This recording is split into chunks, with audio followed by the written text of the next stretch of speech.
Entonces, hasta la clase anterior vimos el procedimiento ya para diseñar una base de datos.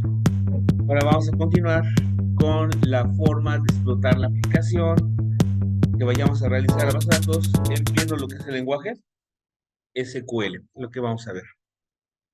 A ver el lenguaje SQL. Comencemos. Primera pregunta, ¿SQL es lenguaje de programación? ¿Ok?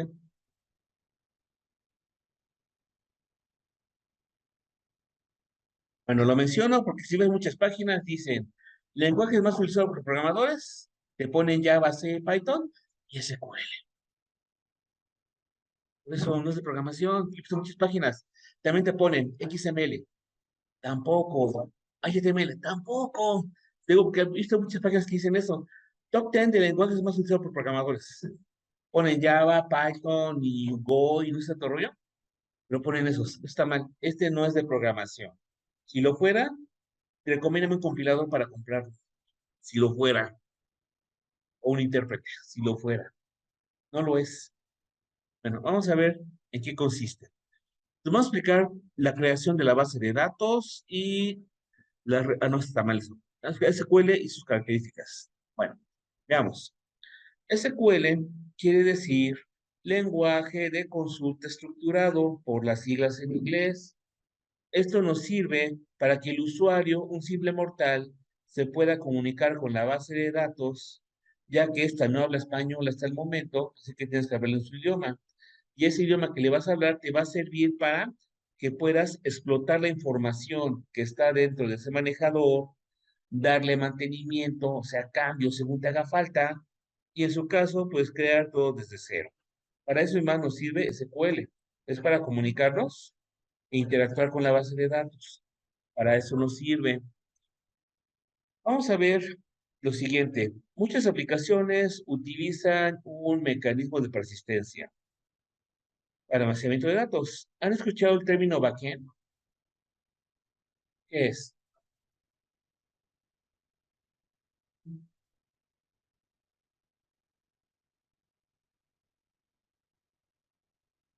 Ahorita te corrijo. Ahorita te corrijo.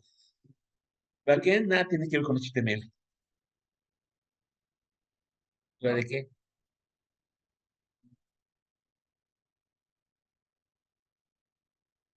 ¿No?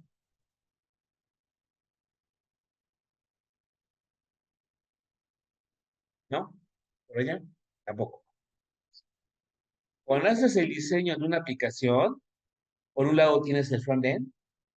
¿A qué se refiere? A la interfase con la cual el usuario va a crear su aplicación. Ese es el frontend. Esa sí puede ir en HTML y en otros lenguajes como JavaScript o inclusive XML. Es legal. El puro frontend. Después de eso, ¿qué viene? No, el middleware, capa del medio, ¿qué hay ahí? No, no, no, gemoco, no. No. Ahí viene usualmente la lógica de la aplicación. El backend, la parte trasera, la parte que está hasta atrás. Ahí viene el repositorio de los datos, el repositorio de la información. Es el contenedor donde almacenas de manera persistente tu información. Lo más ocurrido son las bases de datos, pero no es lo único. Podrías utilizar archivos planos, si acaso es suficiente para tu aplicación. O hay otras opciones aparte de base de datos, por ejemplo, gestores de XML o algo parecido, pero es donde guarda información permanente de tu aplicación. Eso es el backend. Casi siempre se implementa con base de datos. También, por ejemplo, podrías utilizar ontologías.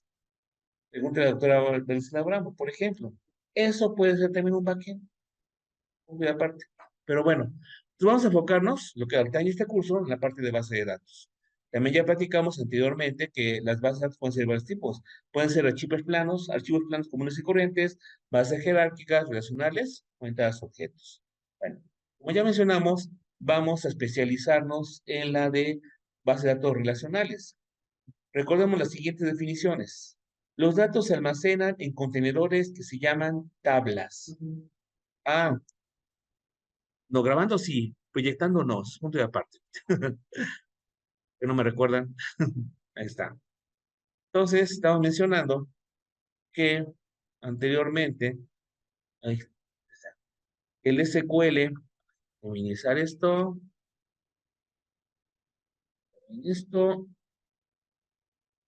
el SQL es el lenguaje que nos sirve para explotar, interactuar con la base de datos.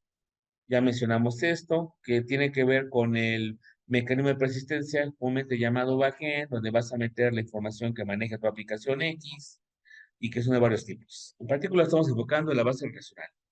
Por definición, concepto. Los datos se almacenan en contenedores que se llaman tablas. Y cada tablita está asociada con una entidad de tu diseño. Después, las tablas se dividen en columnas.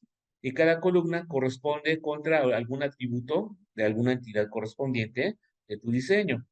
Y por último, cada rengloncito que le metas a la tabla es un registro, también llamado fila, también llamado renglón, que está asociado con alguna instancia de entidad de nuestro diseño. Va a casar el concepto uno a uno. Tabla, entidad. Columna, atributo. Renglón, instancia de entidad. Uno a uno. Exactamente está mapeado así. Entonces, una base de datos va a ser un conjunto de, exacto, de tablas. Eso es una base de datos. Perfecto. Y cada tablita está dividida a su vez en columnas. Y en estas columnas combinadas tenemos los renglones y ahí está la información. Entonces, una basita de datos está compuesta por tablitas. Cada tablita se divide en columnas y esto lo tenemos mapeado contra nuestro diagrama entidad-relación. Exactamente es uno a uno lo que tenemos aquí mapeado. Bueno, registro. El registro ya son algunos renglones particulares ya con valores. Entiendo ahorita, esto corresponde con instancias de entidad. Son los registros. Ejemplo, tabla entidad, usuario. Columnas atributos, ID usuario, nombre de usuario y extensión de usuario. Para este ejemplo, fila registros, cada uno de los usuarios registrados en la base de datos. En este ejemplito, tengo una tablita que se llama usuarios, que tiene 3 columnas, ID usuario, el nombre y la entidad.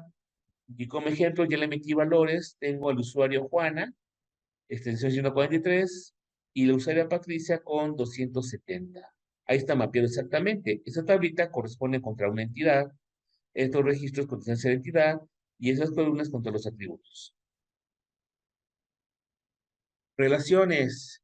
Ya mencionamos que las tablas se asocian entre sí vía las relaciones. Para lograr esto, las tablitas deberían tener una columna que sirva para identificar de manera única los registros. Dicha columna se llama primary key, que eso ya lo hemos mencionado. Por otro lado, para poder establecer la correspondencia entre los datos de una tabla y otra, se utiliza el foreign key, la llave foránea. La llave foránea va a estar apuntando a algún registro que exista previamente en la otra tabla, para que podamos tener una asociación, una relación entre ambas. Ejemplos, tabla de usuario, tabla de departamentos, usuarios. Tengo ID de usuario, nombre de usuario, ID departamento. Departamento, tengo ID departamento y nombre de departamento. En el caso de la tabla de usuario, tengo la columna ID usuario, nombre de usuario y ojo, ID departamento, no se llama igual.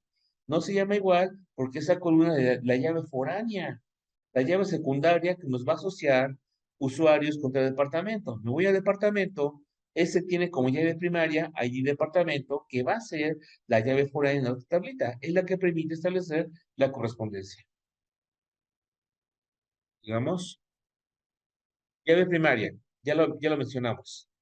De entrada, recibe valores únicos. ¿Por qué? porque su valor te va a distinguir entre un registro y otro. Si repitiera, no te subiría para ese propósito. Siguiente, no permite valores nulos, es decir, no se puede quedar vacía. A fuerzas tienes que asignarla cuando agregas un registro. Y también debería, ahora que es importante, debería existir en cada entidad. Eso está bien dicho. Pero ¿qué significa debería? Exacto. Lamentablemente no es obligatorio desde el punto de vista del lenguaje SQL. Desde el punto de vista de diseño, pues cada tablita debería tener llave primaria, pero si no la tiene, como vamos a ver más adelante, SQL no se queja. Por eso está debería en lugar de debe en esa característica. La llave foránea, de entrada, esta por supuesto que permite valores duplicados para que puedas implementar el tipo de relación uno a muchos, donde muchos están apuntando al uno en la otra entidad. Por esa razón, está asociada forzosamente con la llave primaria de la otra tabla. Y detalle, el siguiente párrafo no debía de estar, pero está. Te acepta valores nulos, es decir, se puede quedar vacío. ¿Algún problema con eso?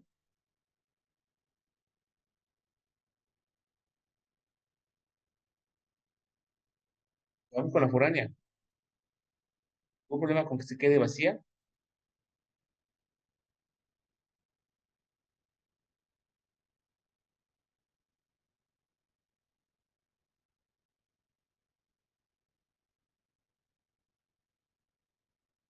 ¿Correcto? Y si está vacía, no, estamos hablando de la foránea, estamos hablando de la foránea, no de la primaria.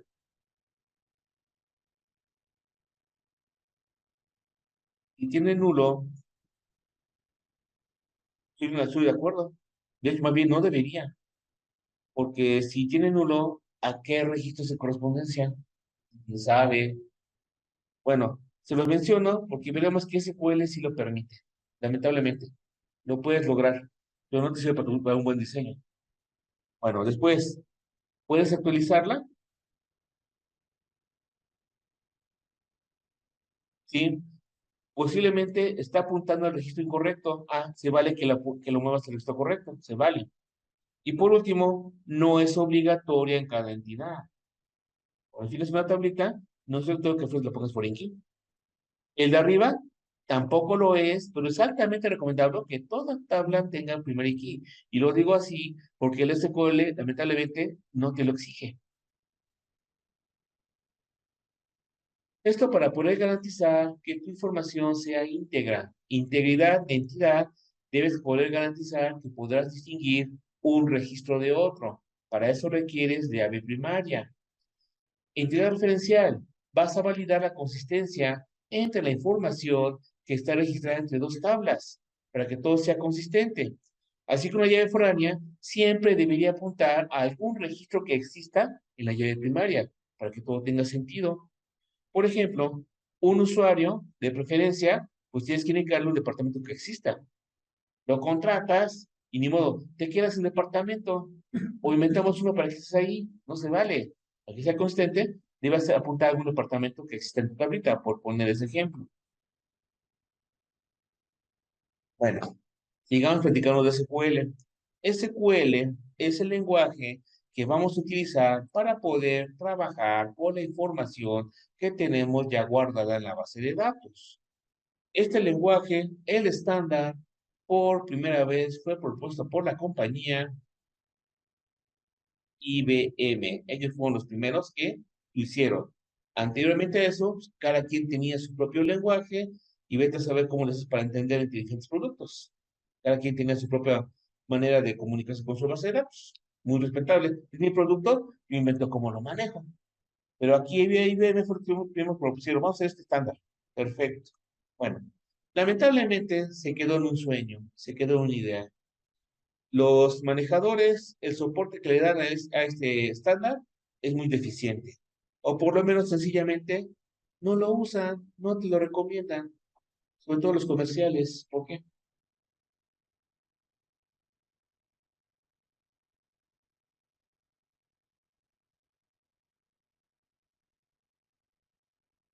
¿No? ¿Qué le conviene a un manejador de base de datos comercial que no uses el estándar ANSI?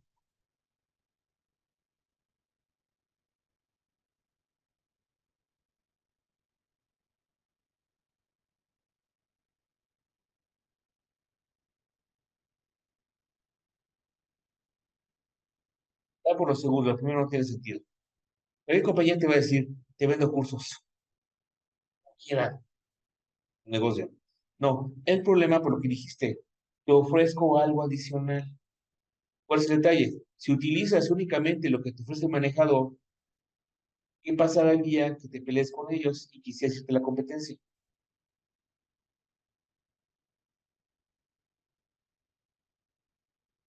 Sencillamente está complicado, porque tendrás que convertir tu base de datos de un manejador comercial X a uno Y, y como cada quien sea por su lado, va a ser mucho trabajo. O sea, si te vas, que te cueste.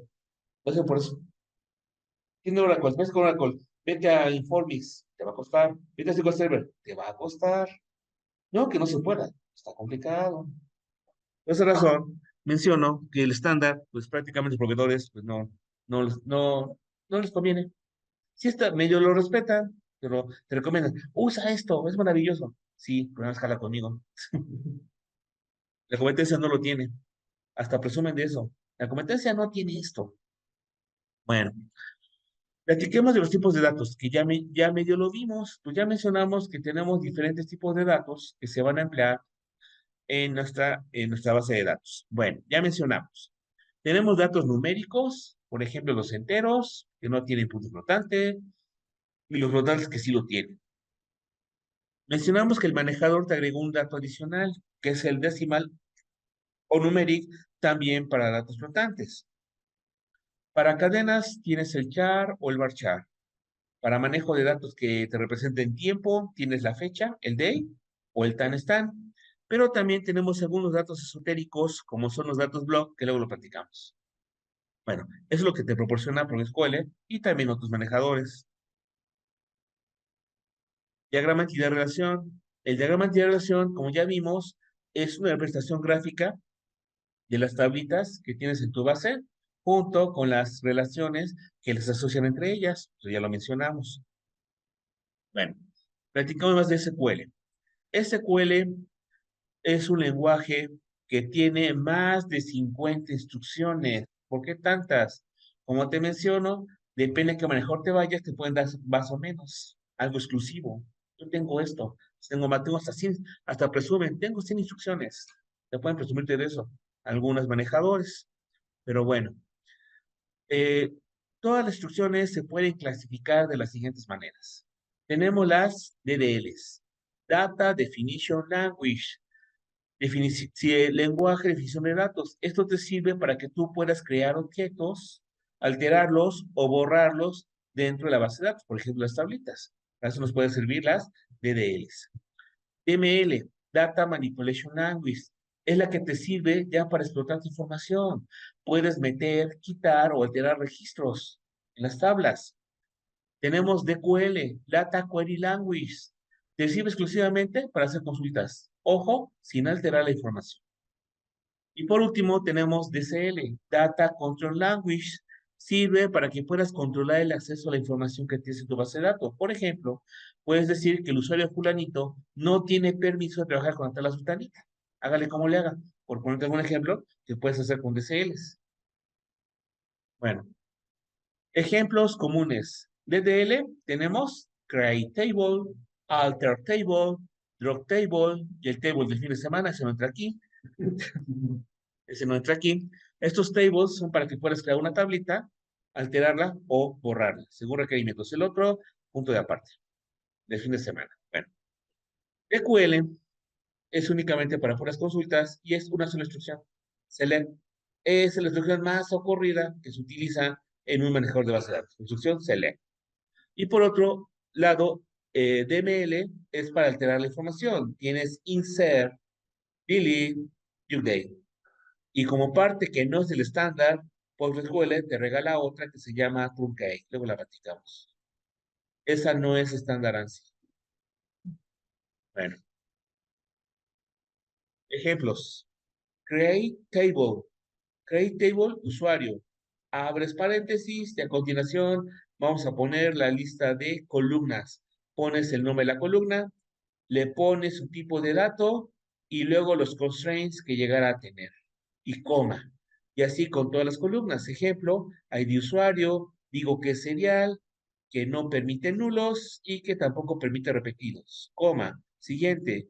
Nombre de usuario es un char de 20 y como no puse nada más, esta columna sí puede quedarse vacía y tener valores repetidos, porque no indicamos otra cosa. La que sigue, ID departamento, esa como que desentona porque es una llave foránea, por eso se llama diferente. Tipo de dato, begin. Aparte es un silent y no null, es decir, no le importa el signo, no lo maneja, tienes que darle valor a fuerzas. Y por último, vas a indicar quién es la llave primaria. El primer key te sirve para encontrar cuál es la llave. En este caso, la llave sería el atributo. Perfecto, ahí termina. Y luego tenemos un foreign key, llave foránea. Foreign key, que va a ser el ID del departamento, lo que va entre paréntesis, le pone el reference hacia qué tabla está apuntando. En este caso está apuntando hacia el departamento y ahí le pone entre paréntesis cuál es la llave primaria del departamento. ¿Lo estás indicando ahí? Bueno, abajo viene el departamento, que es otra tablita. No comas ansias. Lo sigue leyendo. Este es como el Doctor Strange.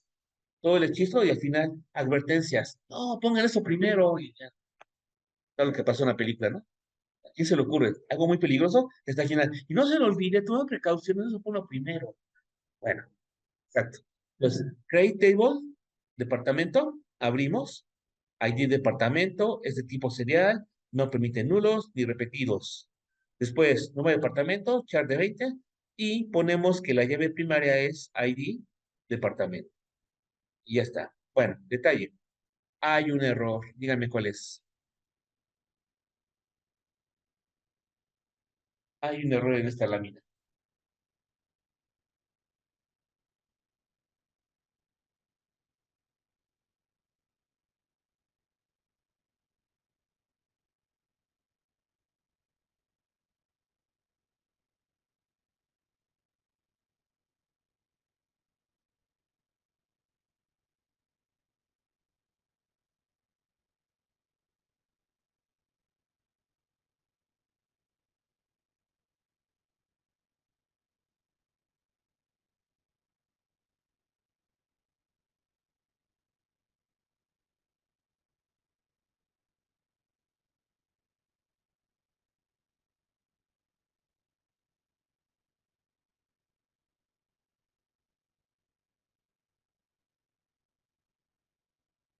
No, el problema tiene que ser serial.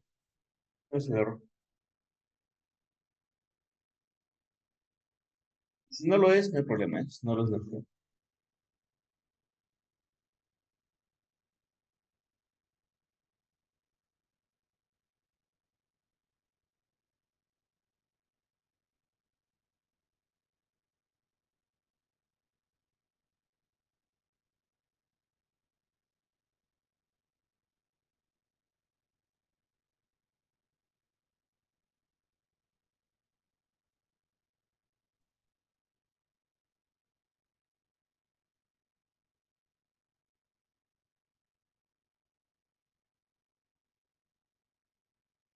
Por ahí va.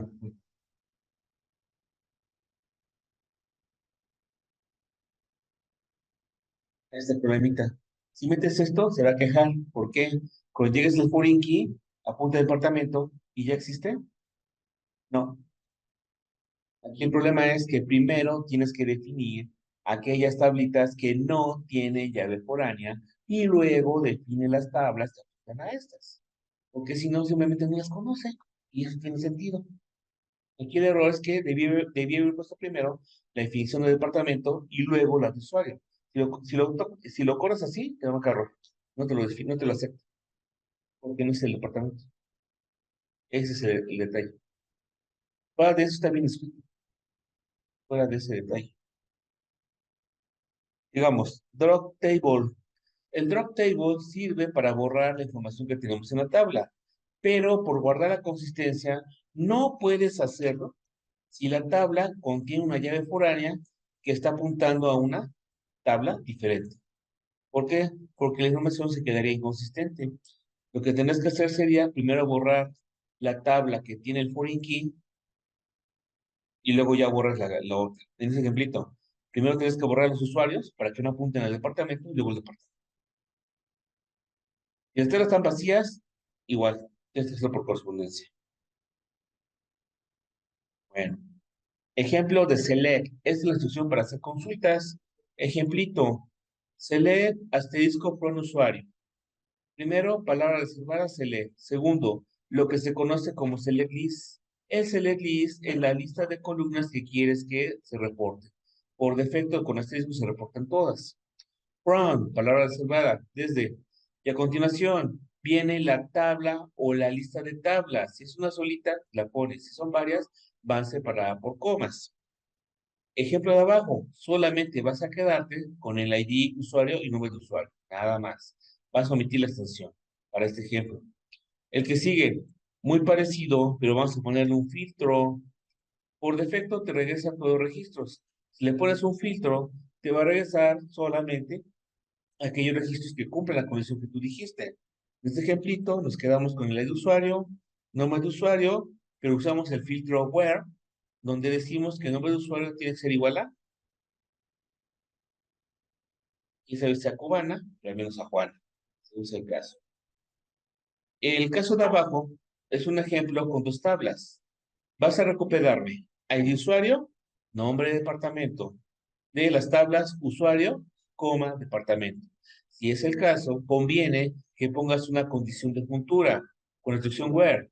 En esa condición vas a igualar las llaves primarias, así que ID usuario, departamento, tiene que ser igual contra la llave foránea, ID departamento correspondiente, para que esto funcione.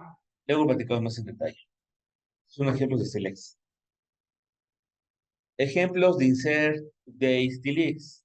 Para insertar, inserito, tabla fulanita, values y la lista de los valores que van a corresponder contra cada una de las columnas de la tabla. Si no quiero usar todas, se vale. Nada más que después de usuario, entre paréntesis, pondrías únicamente a qué columna vas a darle valor. Usualmente va a ser la llave y alguna otra que te interese. Pero todas las demás se van a quedar sin valor. Y al menos que tengan la instrucción no null, la definición, te van a aceptar lo que esté ahí. Bueno, siguiente ejemplo. Nos equivocamos con el usuario. No era Juana. Ahora queremos que sea Isabel. Te vas a ponerle de usuario, C, nombre de usuario igual, no va lo que va a ser Isabel, y es el usuario número 2. Por otro lado, ya no quiero un usuario. Delete from es para borrar. Pones la tablita y con un where indicas qué registros quieres borrar. Y aquí vamos a hacernos de Juana porque la mera no fue cubana, algo así. Eso Juana, adiós. Ese ejemplito. Resumen. SQL es un lenguaje para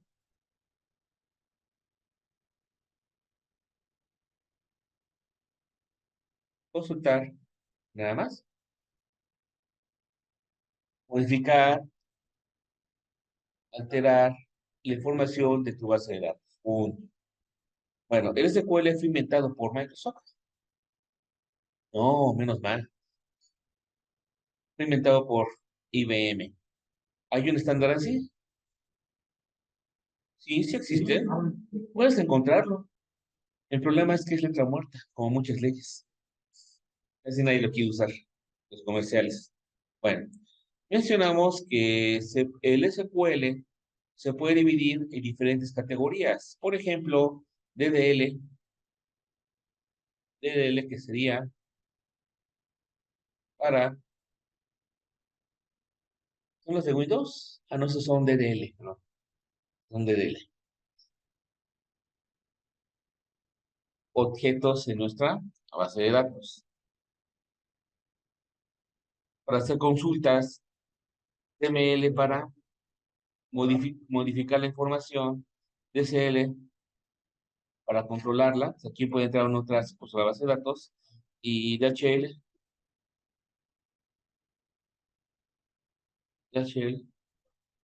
exacto, bien dicho. Es que algunos se caen. Pregúntale al examen, DHL, ¿qué es? Y me lo contesta. DHL es. Hay quien lo contesta o intenta contestarlo. Pregunta capciosa del examen. Ya, sigamos.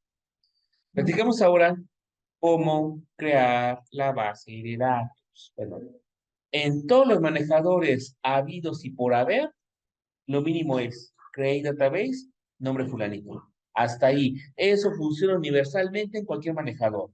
Pero para casarte con ellos, te agregan opciones. Estas son las de Postgres. Opción número uno, owner role. ¿Qué le indicarás ahí? Owner, traduce en inglés.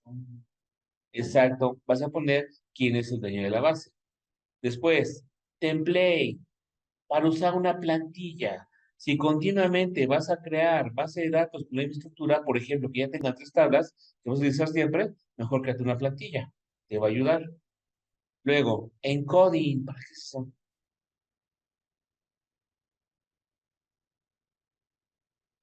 ¿Define qué? ¿Define qué? Encoding, más bien, pero ¿para qué es? ¿Define qué? Tiene que ver con el lenguaje, pero ¿qué tipo de lenguaje? Sí, tiene que ver con eso. O sea, ¿cuál es la codificación de caracteres que vas a emplear? Por ejemplo, la me ocurrió UTF-8, pero también sería válido un Latin 1, por ejemplo, también sería válido. ¿Sí?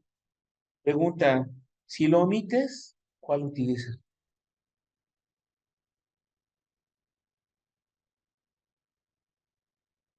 Si lo omites, ¿cuál usas?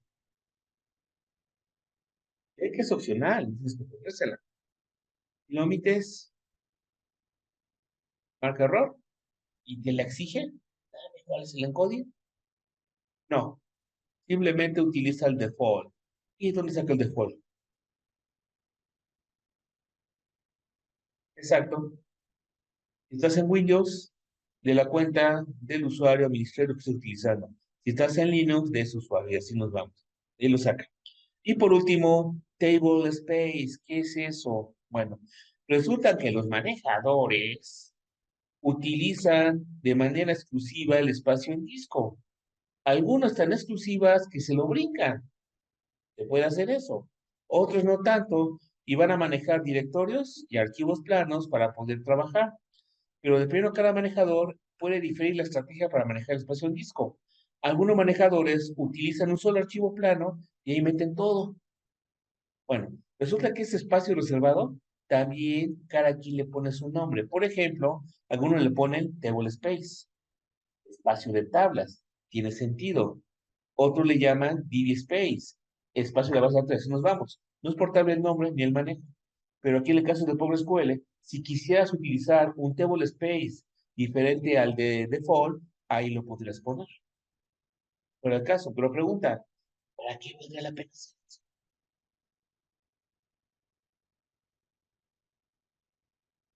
Siempre lo tienes, y ser delete, pues lo manejas.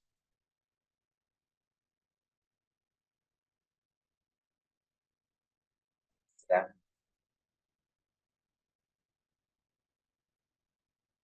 prueba con el espacio. Simplemente, si tienes una tablita muy demandada, de ser posible, mándalo a otro disco duro que tengas disponible y lo configuras. Sería por performance. También se puede configurar que si tienes disponibles varios discos, tú lo configures para que puedan hacer inserciones en paralelo. Puedes poner tablas fragmentadas, palabras mayores. Pero por eso me puede convenir usar un table space. Si no, claro, más eficiente. Sí, más eficiente. Inclusive búsquedas, pero sí es unas palabras. Pero digo, no, una tablita, una sola tabla. No. varios espacios. Recuerda, table space, cada manejador se le arregla como puede. Algunos utilizan directorios de archivos planos, otros un solo archivo plano. Y otros ni siquiera utilizan eso. Usan espacio crudo, algunos manejadores. Entonces, este tema de un curso avanzado, más avanzado que esto. Nada más les menciono que existe. Si no lo pones, por supuesto que hay un table space por defecto. Ahí manda todo. Bueno, ahora, lo que sigue tampoco es portable. PostgreSQL, además de la instrucción, te ofrece un comando.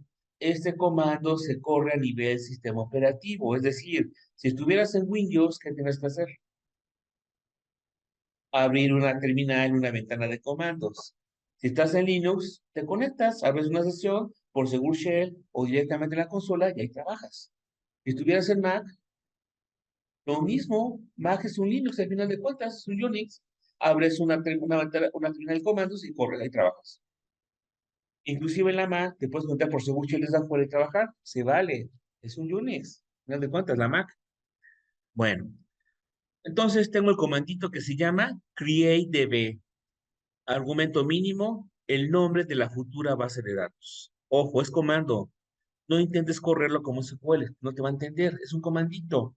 Bueno, ese comandito tiene varias banderas, depende de lo que quieras hacer. Por ejemplo, la bandera "-u" mayúscula, para que tú le digas quién es el dueño de esa base.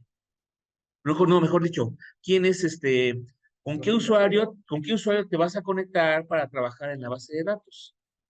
Por defecto, el comando de arribita. Si no indicas otra cosa, ¿con qué usuario estás conectándote? ¿No? Si el primer comandito, que no indicas con qué usuario te vas a conectar a la base de datos, ¿con qué usuario te conectas? ¿No? ¿No? Ojo, es un comando que corres en dónde. No, es un comandito que corres a nivel sistema operativo. Así que, ¿de dónde se cara el dueño?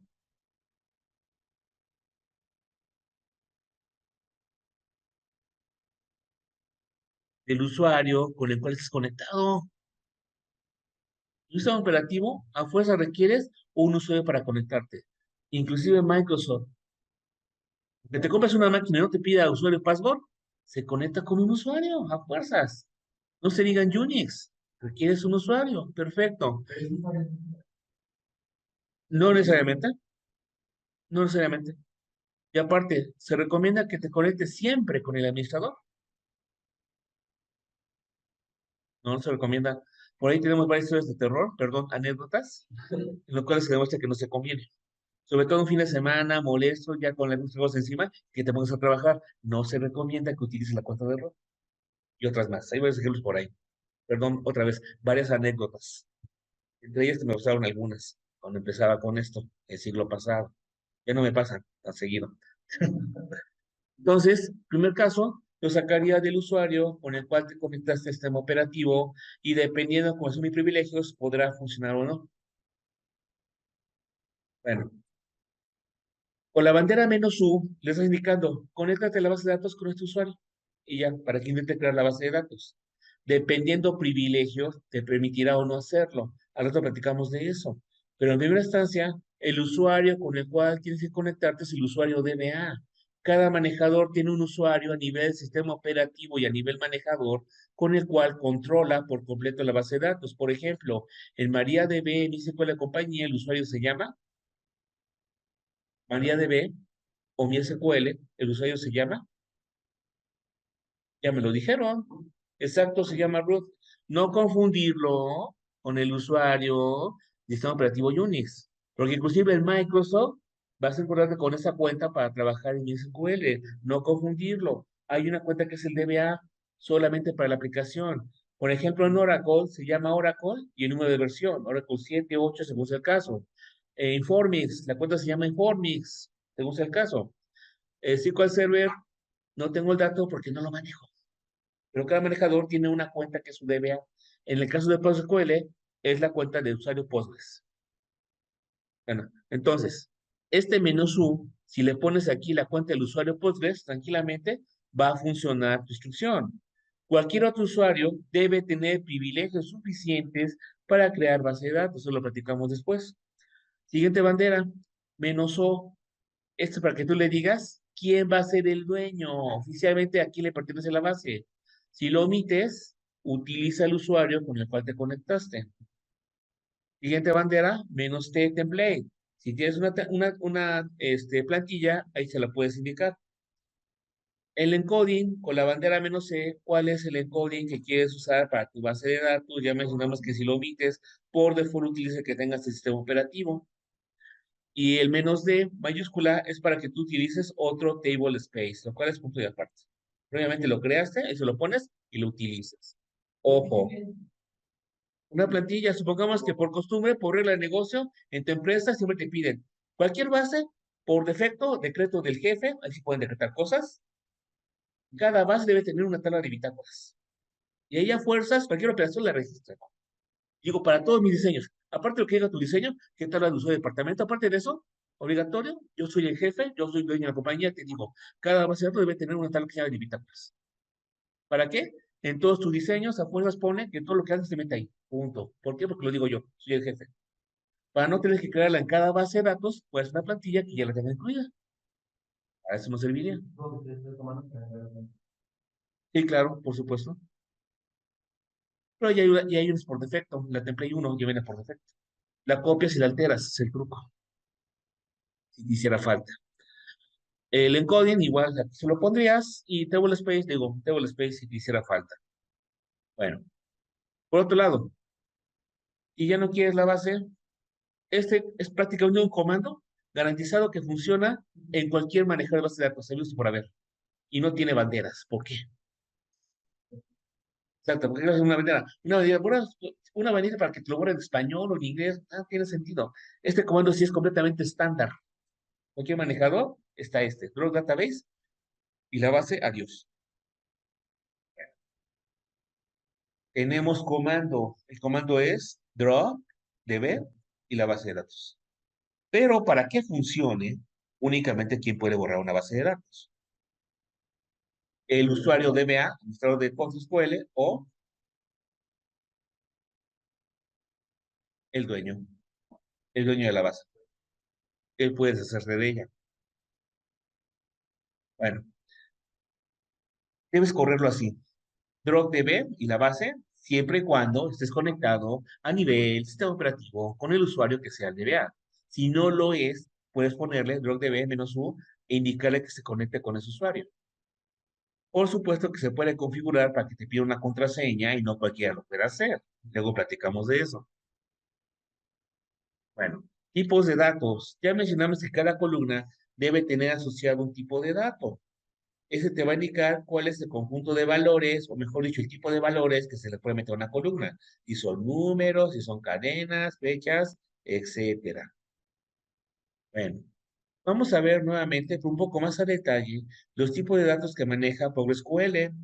Para el caso de cadenas, tenemos tres tipos de datos: el char, el varchar y el text, o variantes, character varching o character completo. Bueno, ya mencionamos que la diferencia entre uno y otro va a ser el conjunto de caracteres que va a manejar o cómo maneja el espacio. Recordando, por ejemplo, que el char es una cadena de longitud fija, así que siempre que vayas a guardar con ese tipo de datos, siempre va a ocupar la misma cantidad de espacio. Si cabe completo, perfecto, y si no, lo rellena con espacio, ya lo mencionamos, por default, siempre lo rellena con espacio en blanco, justificado a la derecha, siempre lo hace, por defecto. Bueno, el problema es el siguiente: si no sabes si es más chica que el original, de todos modos te va a guardar lo que le indicaste. Pero vamos a ver que tiene una ventaja respecto a el siguiente tipo, que es el varchar. Mencionamos que el varchar también guarda las cadenas, pero únicamente a nivel de espacio en disco, solo utiliza el espacio que es estrictamente necesario. Para eso funciona. Pero mencionamos que hay un detallito a tomar en cuenta por eficiencia de cuándo te conviene un varchar o cuándo te conviene un charat, para que no tengas problemas. Lo mencionamos el día de ayer. Bueno, respecto a datos numéricos, se tienen varios tipos. Datos enteros tiene tres tipos. Tiene enteritos, enteros y enterotes. Small int sería entero pequeño, sería enterito, ¿no? En español. Integer es entero y big int es el gran entero o el enterote. Tienes disponibles. Lo que varía es la cantidad de bytes y por lo tanto varía el rango particular que tienen los datos. Mencionamos datos flotantes. Tenemos varias opciones. El dato real de tan solo 4 bytes o el dato double precision solamente de 8 bytes. Pero mencionamos que también existe el tipo de dato decimal o también llamado numeric, que son datos flotantes pero de longitud variable. Tú le puedes indicar un máximo de 32 dígitos de precisión para este tipo de dato. Y se garantiza que este dato es completamente portable. ¿Por qué? Los tipos de datos flotantes, real o doble precision, depende fuertemente de la arquitectura de tu procesador de tu máquina. No es igual una maquinita viejita con 32 bits que una de ahora con 64, porque se maneja internamente diferente el punto flotante. Eso implicaría que podrías tener problemas de portabilidad en cuanto que algún número, al momento de mandarlo a otra plataforma con otro sistema operativo, pudiera tener problemas de redondeo, pero cada uno lo maneja diferente. Bueno, por esa razón se creó el decimal, el numeric, de tal forma que es portable. Como se maneja con soporte vía de software, es decir, que lo soporta mejor base de datos, es completamente portable. Otra ventaja que le puedes poner más precisión. El doble precision a lo más maneja 16 cifras. Con este puedes llegar hasta el doble, 32. Tomando en cuenta todo eso, soy yo muy atractivo. ¿Sí? Es portable, mayor precisión, pero como decimos por aquí, siempre consulten las letras pequeñas. Algo de malo de tener. ¿Cuál? No, ese es un tipo de dato que viene con el producto. Que yo sepa, no he llegado a ese rango. Si quieres tipo de dato, págame una licencia por separado. No he llegado a ese punto. Bueno, lo llegaron con Unix. Primero verá tu sistema operativo. Y luego, este negocio. Compilador de C, te lo vendo por separado. En Unix comerciales. Te encuentras detallito. Bueno, regresando acá, entonces, ¿qué será el problemita? Se ve todo atractivo, portable, mayor precisión. Es parecido como las medicinas. Desenfrío el dedo, como tú quieras llamarlo. Te la tomas, ya estás curado, ya puedes bailar, lo que tú quieras. Pero ya que lo compraste, y si lees la cajita, ¿qué dice? Te puede causar sueño, no administrar a embarazadas, menores de tantos años, no combinado con bebidas alcohólicas, ya te volvió el chiste porque traes una fiestecita, no tomarlo por más de tantas semanas, si ya no se ve tan bueno. Aquí, ¿cuál es el problema? Es muy bonito, ¿y cuál es el problema? Es simple, está implementado vía software. ¿Qué es mejor? ¿Una solución por software o por hardware? Por hardware tendrás la velocidad y la potencia de tu hardware. Precio a pagar,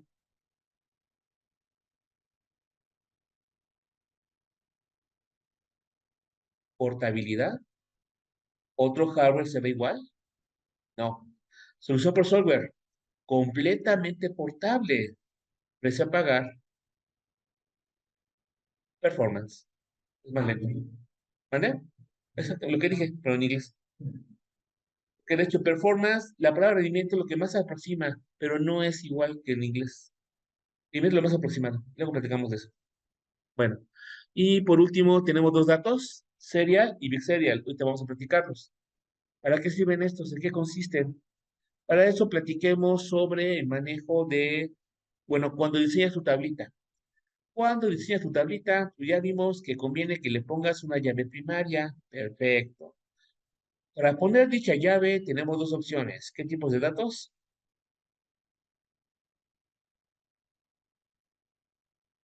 ¿Algún entero o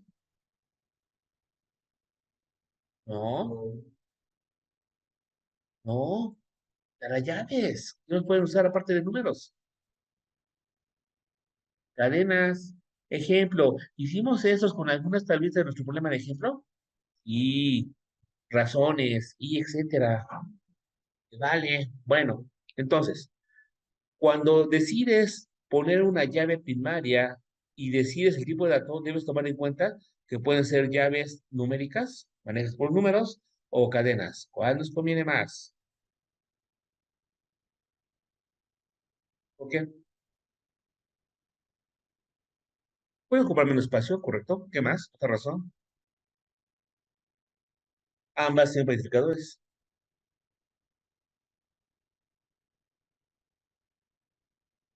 Exacto.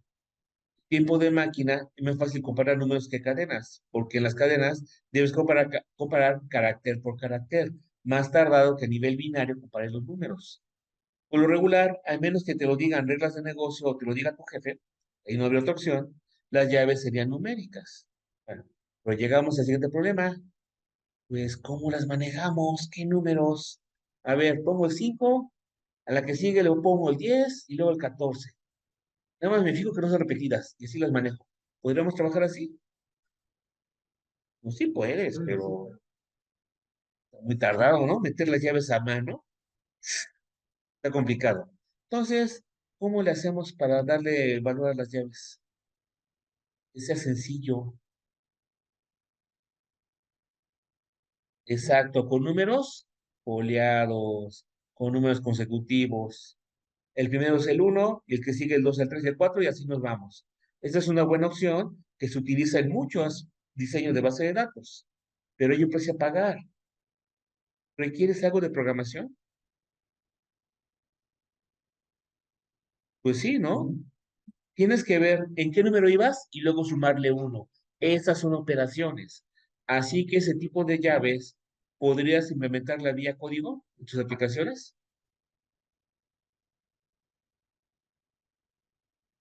Sí, ¿no?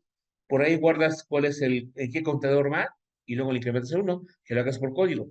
Pero ¿cuál es el problema? Si lo manejas con vía tu código, ¿qué problema puede haber?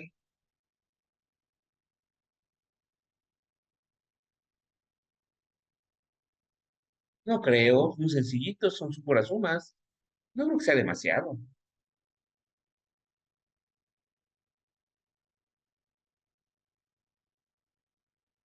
Sumas uno, tampoco creo que sea muy lento.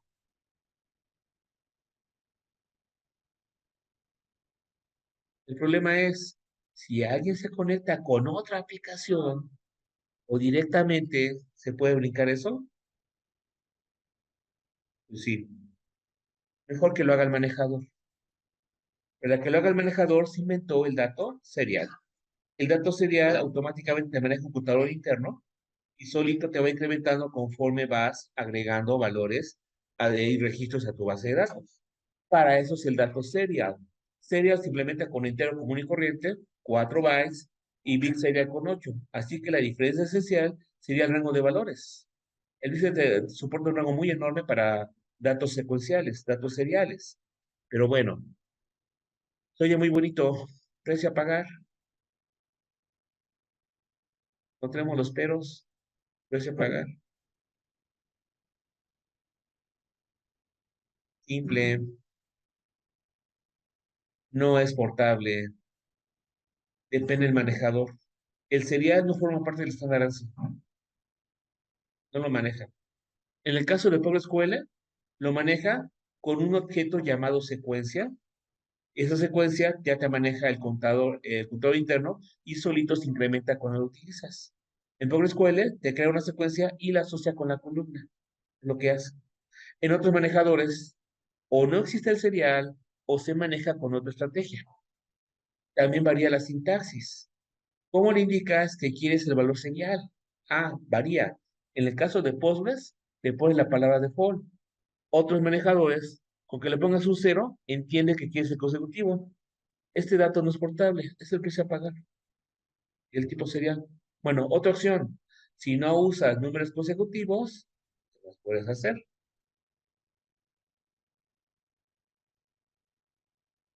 Simple, una regla de negocio. Ejemplo, aquí en la WAN, los números de empleado llamados números económicos son números.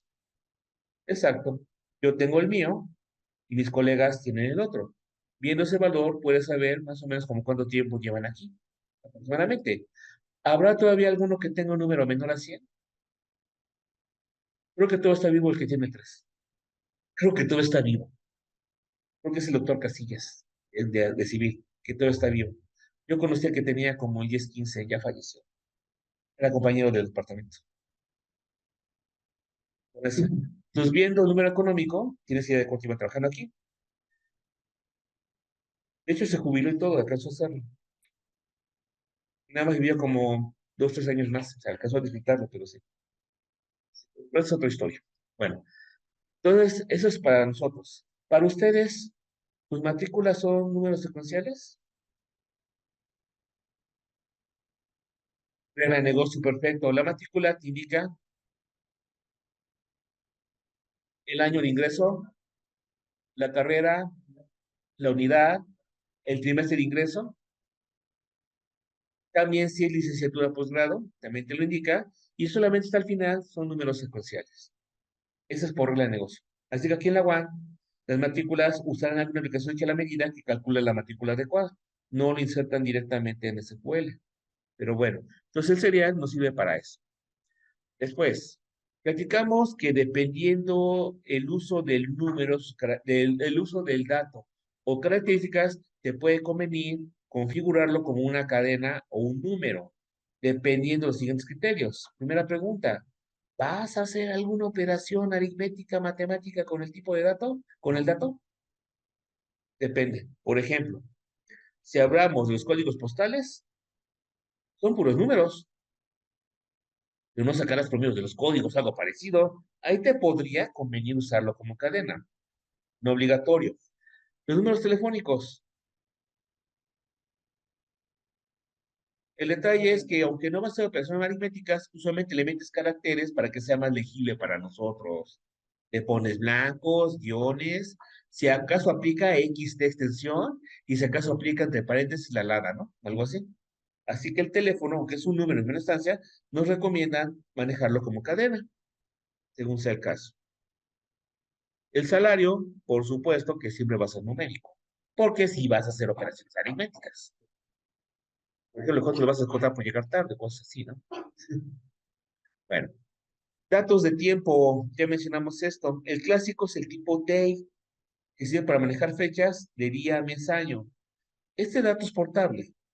Lo que no es portable, ¿cómo lo implementan?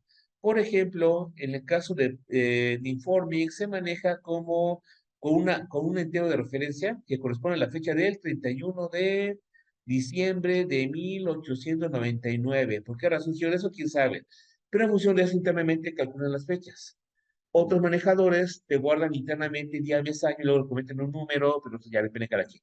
Pero el dato es portable. Está el manejador y todos se utilizan igual ya con emplearlo. Bueno, el dato más completo es el time stamp, marca de tiempo. Algunos manejadores le llaman daytime, pero es lo mismo, consideras tanto la fecha como la hora. El que no es portable es el time, únicamente considera la pura hora, solita. Y el que tampoco es portable es el interval. El interval te define intervalos, lapsos de tiempo que existen entre dos marcas de tiempo o cada cuando, cuál es la frecuencia con la cual ocurre algo. Por ejemplo, el tiempo de entrega de un proveedor. Una vez que le pides, ¿cuánto tiempo pasa para que te entregue? ¿Un día, 2 días, una semana? No lo sé. O para que tú puedas dar un lapso de cuánto ha transcurrido entre dos puntos en el tiempo. Por ejemplo, en el caso de ustedes, ¿tienen algún tipo de dato que se pueda manejar como un intervalo?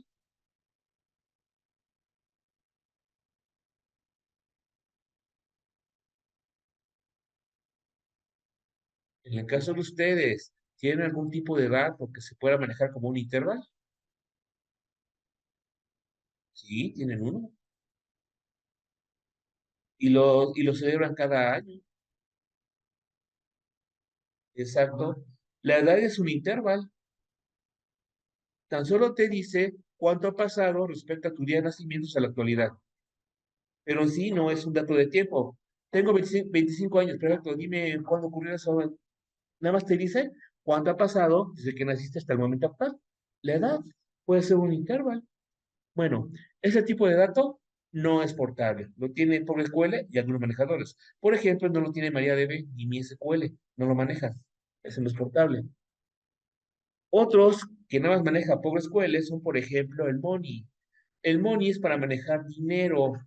El Money, datos de dinero, ¿podrías manejarlo con un flotante? Pues sí, tú cifras enteras, puntos los decimales, podrías hacerlo. Pero el Money tiene la ventaja de que te incluye el signo monetario, es decir, metes el valor y cuando haces un select te pone el signo de pesitos, de libra, de yen o la moneda que estés utilizando. Es lo que hace el Money. Pero este dato no es portable. Aparte de aquí, nada más lo he visto en Informix. Otros manejadores como DB2, como Oracle no lo incluyen. Y el Boolean es para manejar booleanos, cierto y falso, nada más, y no es portable. Otros, datos geométricos. El dato point te maneja un punto en R2. El dato online te maneja la ecuación de una línea recta donde da dos puntos. El dato LC te maneja un segmento lineal también dando los puntos que lo delimitan. El dato caja te define un cuadrado, un rectángulo, mejor dicho, tienes que dar las esquinas diametralmente opuestas de dicho rectángulo. Pad, te das una secuencia de puntos por donde fuiste pasando para seguir una trayectoria. Polygon, tienes que darle tantos puntos como haga falta para definir un polígono. Por ejemplo, si tienes un triángulo, vas a tener que darle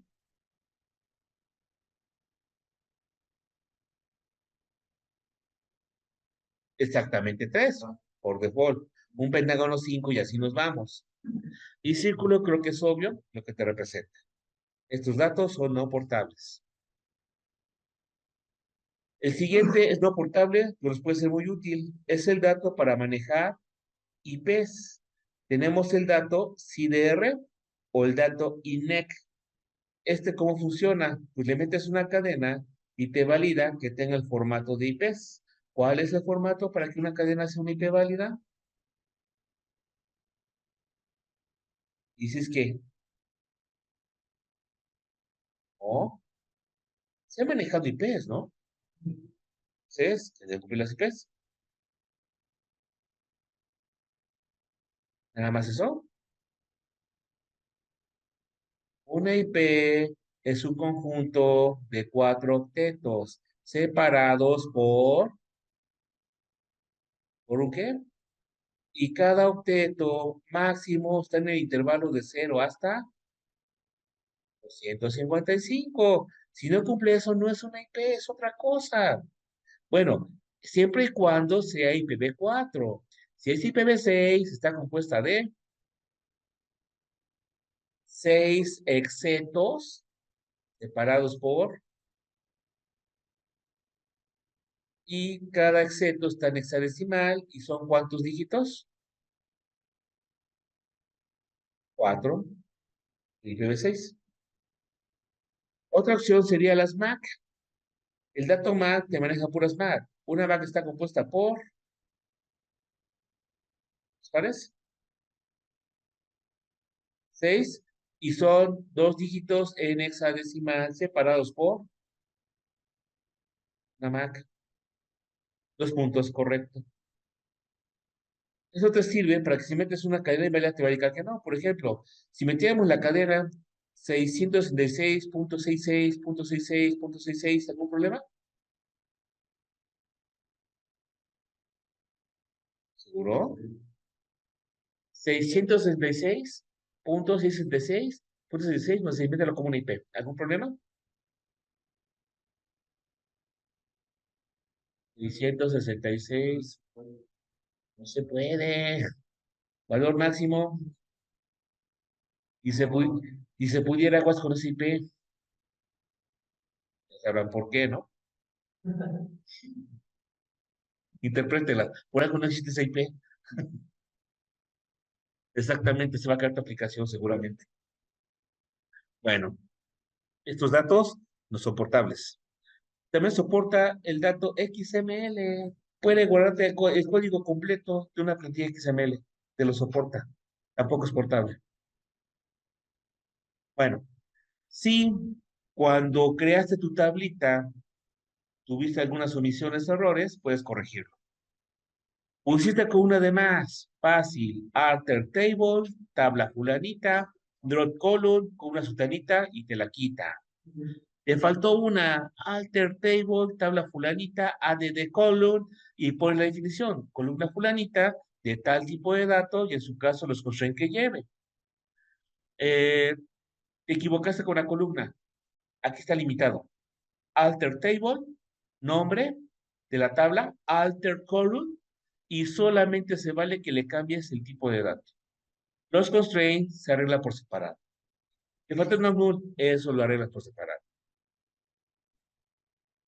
Ah, y está importante, está limitado. Solo que tenga sentido con datos compatibles. ¿Puedes cambiar de entero a cadena? Sin ningún problema. Al revés.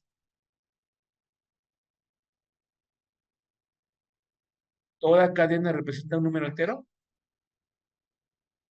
Por ejemplo, hola, pero al revés, todo número entero, ciertamente lo puedes poner como una cadena y no tienes problema.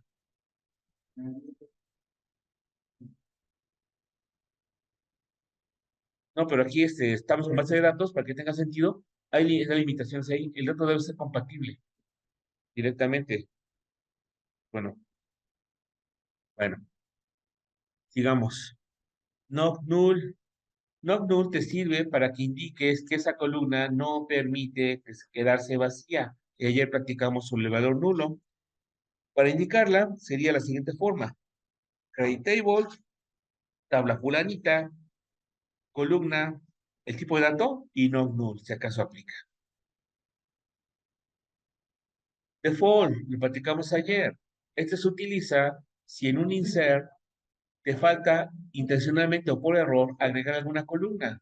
Es el valor que se le va a poner a dicha columna. Por defecto, si le agrega un valor de, por defecto, se usa un valor de,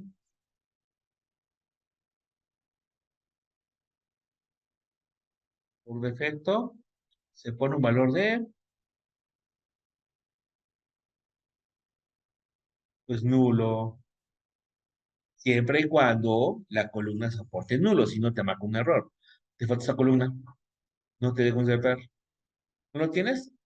Te pongo un nulo. Recuerden que el default por default es el nulo. Bueno, ¿cómo le agregamos? Create table, tela fulanita, columna, tipo de dato, palabra default y luego el valor por defecto que le vas a poner. Recordemos que nada más aplica para el insert, no aplica con actualizaciones de datos. Check. El check constraint, como mencionamos, es para validar reglas de negocio sencillas, siempre y cuando sean referentes a una condición contra algún valor o entre columnas de la propia tabla, nada más. Para eso me sirve el check constraint. ¿Cómo lo agregamos? De esta manera, columna, por ejemplo, con una 2 tipo de dato, y a continuación le pones el check y la condición. Aquí, por ejemplo, por X razón, quieres que esa columna, todos los valores superen al 6 por X razón, regla de negocio. Depende para qué sea tu tabla. Y otra manera de ponerles como bien abajo, ya que pusiste todas las divisiones de todas las columnas, le pones coma, check, la columna sobre la cual va a aplicar y la condición. Es otra manera de hacerlo. Aquí, por ejemplo, en la columna 1 le agrega esa condición, que los valores de la columna 1 tienen que ser alguno de esos dos.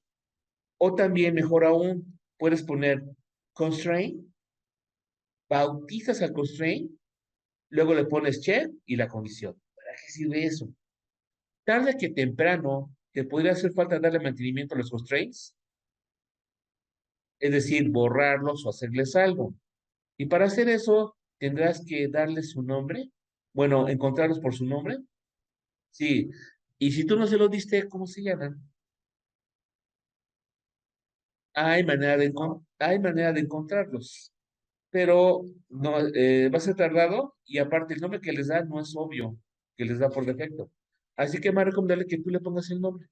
Aquí, por ejemplo, yo le pondría seca, porque es un check constraint, guión bajo, el nombre de la columna, guión bajo, el nombre de la tabla. Ya pues, de mucha ayuda, por ejemplo. O sea, no es obligatorio que des el nombre, pero si lo haces, hay que ponerle constraint como su nombre y luego ya pones la restricción, según sea el caso.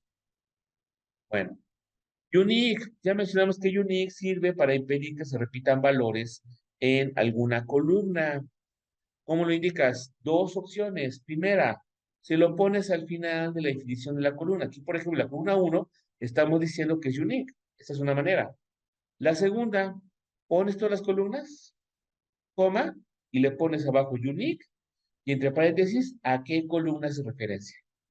Bueno, detalle importante. ¿Será posible que pongas unique con dos o más columnas?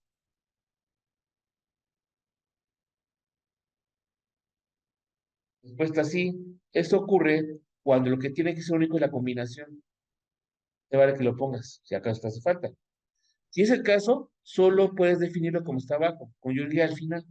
El otro nada más aplica, le pones el unique y solo aplica esa columna, no a dos. La llave primaria, pues ya mencionamos que esto nos va a permitir identificar de manera única a un registro dentro de la tablita y para indicarlo, dos maneras. Primera, columna fulanita y al final le pones primary key. Segunda opción, defines todo y le agregas primary key y entre paréntesis, ¿cuál es la llave primaria? Sería la segunda opción. Detalles, ventaja de la segunda. Tu llave primaria podría ser compuesta. Ejemplo, tabla de licencias. Pueden. Si es el caso, abajo le vas a poner la lista de columnas que conforman la llave, si fuera el caso, digamos. La llave foránea, ya platicamos que es para guardar la consistencia entre la información que tienes en una tabla respecto a otra con la cual está asociada. Para fijar el foreign key, dos maneras. Columna, tipo de dato, la palabra reference, luego el nombre de la tabla a la cual va a ser referencia, y entre paréntesis, la columna que es la llave primaria de esa tablita. Esa es una manera. La segunda, defines todas las columnas y al final le vas a poner foreign key, paréntesis, a qué columnas quieres que definas como foreign key, reference, a qué tablita estás apuntando. Detalles técnicos. Se recomienda y se acostumbra que cuando tengas llaves foráneas se llamen exactamente igual que la primera y la otra tabla. ¿Por qué? Para que notes, ojo, esta no es de aquí, es de allá, de quién está apuntando. Si es el caso, puedes omitir el nombre después de la tabla, porque lo va a encontrar. Pero si no, hay que ponerle cómo se llama ya la columna, que es el primer equipo. Es importante, menciono que se puede hacer eso. Yo en lo particular, para evitar problemitas, sigo la costumbre, replica el nombre de la otra tabla, te quitas el lío, es más corto que poner aquí. ¿Cómo se llama ya? ¿Quién sabe? Para que sea la correspondencia. Aquí se llama número de cliente, allá se llama número de orden, no sé, otra secuencia. Se nos olvidó el primary key. ¿Cómo le agregas? Fácil. Alter table, tabla fulanita, ADD, primary key y cuáles son las columnas. Te llegó a olvidar.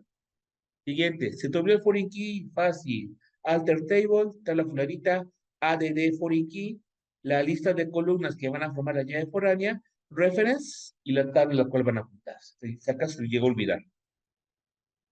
No, no, se te olvidó. ¿Cómo le agregas? Alter table, alter column, columna fulanita, sec no null. Así se lo pones. Si acaso lo olvidaste. Unique, alter table, add constraint, lo bautizas al constraint, unique, y entre paréntesis las columnas que son parte de ese unique. Shell constraint, se te olvidó, le agregas así, alter table, nombre de la tabla, add constraints, check, y pones la condición. Default, se te olvidó. Bueno, el default. Alter table, alter column, columna. Si lo quieres quitar, drop default. Te faltó agregarlo. Alter table, tabla fulanita, alter column, con una sutanita, C, default y el valor. Es agregarlo después. Restricciones. Para borrarlas, necesitas saber su nombre. Por eso recomiendo que en todos los casos le pongas nombre al constraint. Para borrarlo, alter table, tabla fulanita, draw constraint y el nombre del mismo. Para borrarlo. Y preguntas de nuestro tiempo. Vale la pena mencionar lo siguiente. Si tú defines tus tablitas, se te olvida ponerle todo, llave primaria, etcétera, y la pones en producción, es decir, que ya le meta valores, y luego, ups, me faltó esto, voy a agregárselo. Solamente puedes agregarlo siempre y cuando todos los registros que están en la tabla que deben cumplir.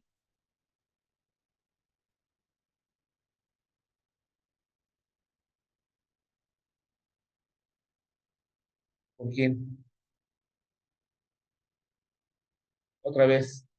Se te olvidó poner todos los constraints. No pusiste no null, unique, se te olvidó por completo. Y a producción a tabla. En la noche, ay, se me olvidó. Vas a agregárselas. ¿Lo puedes hacer? Todo el día estuvo trabajando sin constraints. Todo el día. Puedes poner el comandito como yo te mencioné, alter, table, y no sé, agrégate un check constraint, lo que sea. ¿Lo puedes hacer? Agrégate un unique, lo que te hiciera falta. ¿Lo puedes hacer?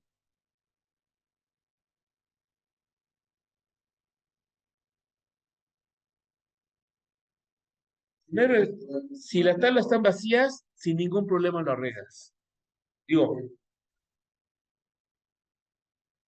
bueno, respuesta, siempre y cuando todos los registros ya cumplan el constraint.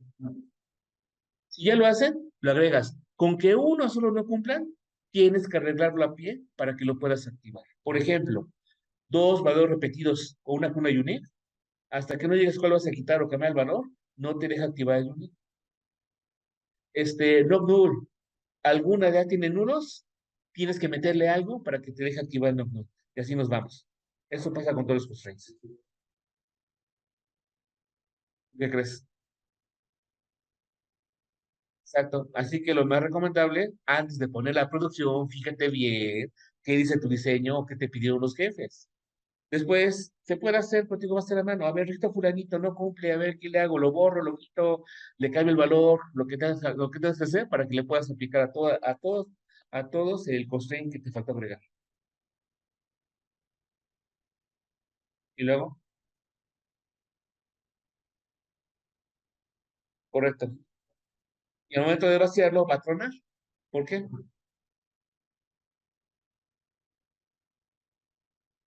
Porque los datos son los que ya tenías, que al menos uno no cumple los constraints, te va a fallar.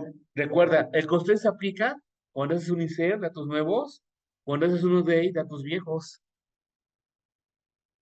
Aunque tengas un dato que no lo cumpla, te marca el error. Inserito y no cumple, no te deja insertarlo. Update, tal cosa, no lo cumple, te deja hacerlo. En el ejemplo que acabas de poner, te va a quedar igual. Nada más que ahí, manualmente, tendrás que alterar tu respaldo para que ya te deje cargar. En el otro, pues, ahí tendrás que evaluar qué es más fácil, que lo haga aquí o que lo haga directamente en la base. Y aparte, esa pie, no hay otra. Hay que tener cuidado con ese detallito. Sí se puede. Tienes que consultar lo que se conoce como el System Catalog. Cada base de datos, de manera recursiva, tiene una base de datos que sirve para administrarlo. Y tiene tablitas. Ojo, esas tablas se recomienda que solamente las consultes, que nunca intentes alterarlas. ¿Por qué?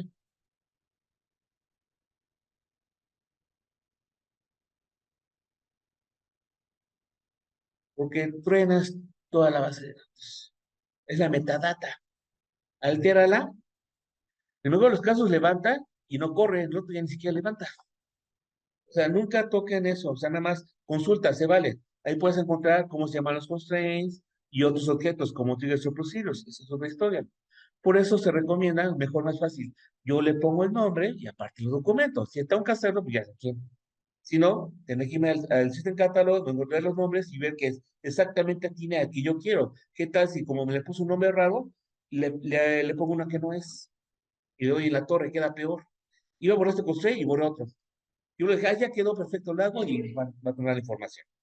Recomendado que ustedes le pongan los nombres a los constraints. No obligatorio, altamente recomendado. ¿Perdón? Y ah, pues justo a tiempo, se acaba esto y continuamos la próxima sesión.